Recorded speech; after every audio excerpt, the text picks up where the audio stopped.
Hi friends, this is Sai computer. இன்றைக்கி என்ன பார்க்க போகிறோன்னா, லேப்டாப் டிஸ்பிளேயில் ஹரிஜான்டலில் ஒரு லைனிங் விழுந்துருச்சு ஸ்ட்ரைட்டாக. ஸோ அந்த லைனை வந்து நம்ம எப்படி சரி பண்ண போகிறோன்றதை பற்றி இந்த வீடியோவில் இன்றைக்கி நம்ம பார்க்க போகிறோம்.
இப்போது இந்த லேப்டாப்பில் இருக்கிற டிஸ்பிளேயை ஃபுல்லாக கழட்டியாச்சு. பேக் லைட் கொடுத்துருப்பாங்க, பேக் லைட்டுக்கு மேலே அந்த டிஸ்பிளே வச்சு அட்டாச் பண்ணியிருப்பாங்க. இந்த பேக் லைட் இல்லாமல் இந்த டிஸ்பிளே வந்து ஒன்றுமே தெரியாது. அதாவது வந்து ஒரு நெல் படம் மாதிரி தான் தெரியுமே தவிர, இந்த பேக் லைட்டிங் ஆன் பண்ணால் தான் உங்களுக்கு வந்து ஃபுல்லாக அந்த படமே வந்து ஃபுல்லாமே தெரியும். அந்த பேக் லைட் இல்லாமல் எதுவுமே பண்ண முடியாது. ஸோ தான் பேக் லைட்டு, இது வந்து டிஸ்பிளே. இந்த டிஸ்பிளேயும் பேக் லைட்டும் சேர்ந்து இருந்தால் தான் உங்களுக்கு வந்து இந்த டிஸ்பிளேயே பக்காவாக தெரியும்.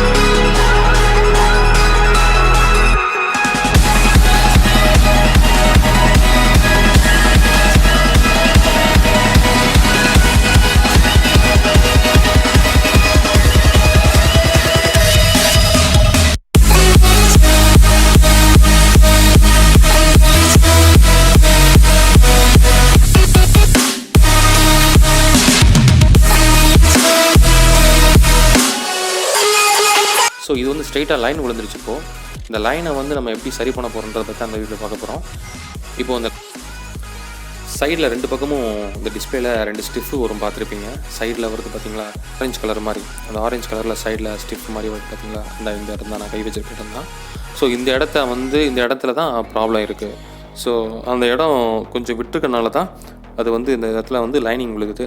ஸோ அதை இழுத்து பிடிச்சி நிப்பாட்டினால லைனிங் போகுது. ஸோ எல்லா லேப்டாப்புக்கும் இது ஓகே ஆகுமான்றது டவுட்டு தான். எல்லா லேப்டாப்புக்கும் இது ஓகே ஆகாது. சில லேப்டாப் மட்டும் இந்த ஸ்டிஃபில் வந்து இறுக்கமாக பிடிச்சோம் அப்படின்னா அந்த லைனிங் மறையும். ஸோ இதை அப்படியே வச்சு பேஸ்ட் பண்ண போகிறேன். பேஸ்ட் பண்ணி இதை நிப்பாட்டி இந்த டிஸ்பிளேயை ஓகே பண்ண போகிறேன். Thank you friends.